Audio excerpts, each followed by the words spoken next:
Teachers ಗಳಿಗೆ knowledge ಇರಲ್ಲ ಈ ಒಂದು ಪದ, ಈ ವಿವಾದಾತ್ಮಕ ಹೇಳಿಕೆಯನ್ನ ನಿನ್ನೆ ಅಷ್ಟೇ CS ಷಡಕ್ಷರಿ ಅವರು ಕೊಡುವ ಮುಖಾಂತರ ಹಲವಾರು ಜನ ಶಿಕ್ಷಕಿಯರಿಗೆ ಒಂದು ಪ್ರಶ್ನಾರ್ಥಕ ಚಿಹ್ನೆ ಇಟ್ಟು ಹೋಗಿದ್ದಾರೆ. ಏನಾಗುತ್ತೆ, ಟೀಚರ್ಸ್ ಗಳಿಗೆ ನಾಲೆಡ್ಜೇ ಇರುವುದಿಲ್ಲ.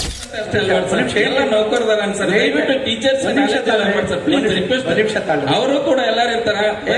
ನಿಮಿಷ ಕೇಳಿಸ್ಕೊಳ್ರಿ. ಅಕಾಡೆಮಿಕ್ ನಾಲೆಡ್ಜ್ ಬೇರೆ, ಅಡ್ಮಿನಿಸ್ಟ್ರೇಷನ್ ನಾಲೆಡ್ಜ್ ಬೇರೆ. ನಾನು ಅಡ್ಮಿನಿಸ್ಟ್ರೇಷನ್ ಬಗ್ಗೆ ಮಾತನಾಡ್ತಿರೋದು.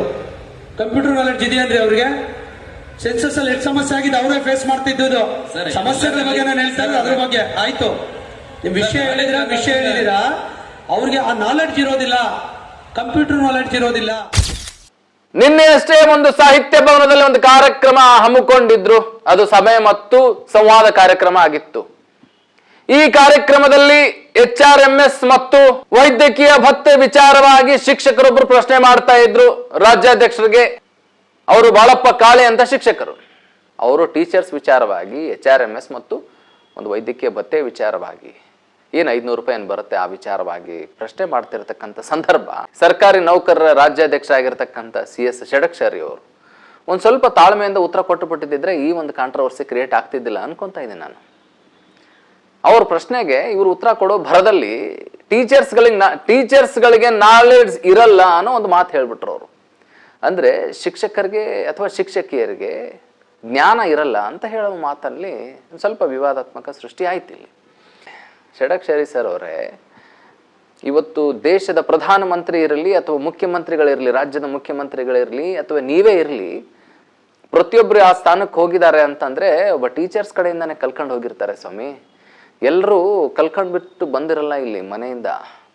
ಒಬ್ಬ ಶಿಕ್ಷಕ ಅಥವಾ ಶಿಕ್ಷಕಿ ತಾನು ಕಲಿತುಕೊಂಡ ಮೇಲೇನೆ ಬೇರೆಯವ್ರಿಗೆ ಕಲಿಸ್ತಕ್ಕಂತಹ ಒಂದೊಂದು ಪಾತ್ರವನ್ನು ಸೃಷ್ಟಿ ಮಾಡ್ಕೊಳ್ಳೋದು, ಅಥವಾ ಟೀಚರ್ ಆಗೋದು, ಶಿಕ್ಷಕ ಆಗೋದು.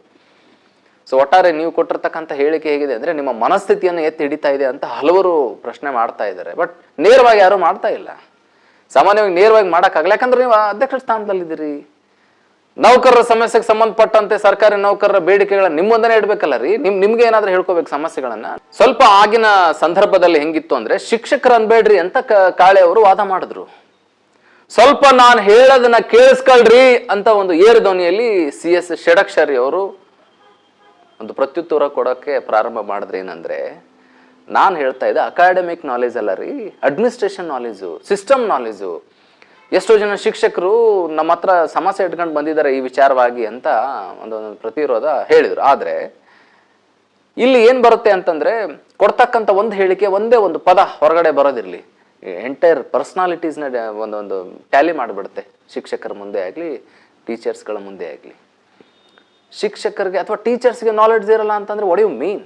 ಅಧ್ಯಕ್ಷರೇ, ನೀವು ಕೊಡ್ತಕ್ಕಂಥ ಬಹುತೇಕ ಹೇಳಿಕೆಗಳೇ ನಿಮ್ಮನ್ನ ಕಾಂಟ್ರವರ್ಸಿ ಕ್ರಿಯೇಟ್ ಮಾಡ್ತಾ ಇರೋದು.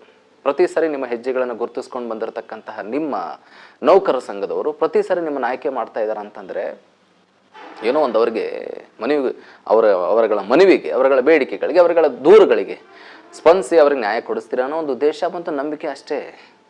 ನೋಡಿ, ಪ್ರತಿ ಜಿಲ್ಲಾವಾರದಲ್ಲಿ ಸಿಗ್ತಕ್ಕಂಥ ಜಿಲ್ಲಾಧ್ಯಕ್ಷರು ನೋಡ್ಕೊಂಡು ನಿಮಗೆ ಒಂದು ಸ್ಥಾನಮಾನ ಕೊಡ್ತಾ ಇರ್ತಾರೆ. ಸೊ ಅದನ್ನ ತಾವು ನೆನಪಲ್ಲಿ ಇಟ್ಕೊಳ್ಳೋ ಮುಖಾಂತರ ಇನ್ನೊಂದ್ಸರಿ ಈ ತರದ ಹೇಳಿಕೆಗಳನ್ನು ಕೊಡದೇ ಇರೋದು ಆಗ್ಲಿ. ಯಾಕೆಂದ್ರೆ ಇದು ಒಂದು ಹೇಳಿಕೆ ಸದ್ಯಕ್ಕೆ ಸಣ್ಣ ಮಟ್ಟದಲ್ಲಿ ಕೊಪ್ಪಳದಲ್ಲಿ ಮಾತ್ರ ಕೇಳಿ ಬರ್ತಾ ಇದೆ. ರಾಜ್ಯಾದ್ಯಂತ ಈ ಒಂದು ಹೇಳಿಕೆ ಪ್ರತಿಬಿಂಬಿಸ್ಬಿಟ್ಟಿದ್ರೆ ನಿಜವಾಗ್ಲೂ ನಿಮಗೆ ಆನ್ಸರ್ ಕೊಡೋಕೆ ಆಗ್ತಿದ್ದಿಲ್ಲ ಅಂತ ಅನ್ಕೊಳ್ತಾ ಇದ್ದೆ ನಾನು. ಸೊ ಹಾಗಾಗಿ ದಯವಿಟ್ಟು ಇನ್ನೊಂದ್ಸಾರಿ ಯಾವುದೇ ಸಭೆ ಅಥವಾ ಸಂವಾದಗಳಿರಲಿ ಈ ತರದ ಕಟ್ಟ ಕಡೆ ಹೇಳಿಕೆ ಅಂದ್ರೆ ಕೊಡ್ತಕ್ಕಂಥದ್ದನ್ನ ಕ್ಲಾರಿಫೈ ಮುಖಾಂತರ ಕೊಡಿ. ವಿಶ್ಲೇಷಣಾತ್ಮಕ ಮತ್ತು ವಿಮರ್ಶನಾತ್ಮಕವಾಗಿ ಹೇಳಿಕೆಯನ್ನು ಕೊಟ್ರೆ ಅದು ಅರ್ಥ ಮಾಡ್ಕೊಂಡು ಬಿಡ್ತಾರೆ ಶಿಕ್ಷಕರಾಗ್ಲಿ ಶಿಕ್ಷಕಿಯರಾಗ್ಲಿ. ಸೊ ಟೀಚರ್ಸ್ಗೆ ನಾಲೆಡ್ಜ್ ಇರಲ್ಲ ಅಂತಕ್ಕಂಥ ಪದ ಅರ್ಗಿಸ್ಕೊಳಕ್ ಆಗಲ್ಲ ಅನ್ನೋದೊಂದು ನಮ್ಮ ಕೊಪ್ಪಳ ನ್ಯೂಸ್ನ ಕಳಕಳಿಯ ಸುದ್ದಿ ಇದಾಗಿದೆ. ಎಸ್, ನೇರ ನಿಷ್ಠುರ ನಿಖರ ಸುದ್ದಿಗಳಿಗಾಗಿ ನೋಡ್ತಾ ಇರಿ ಕೊಪ್ಪಳ ನ್ಯೂಸ್.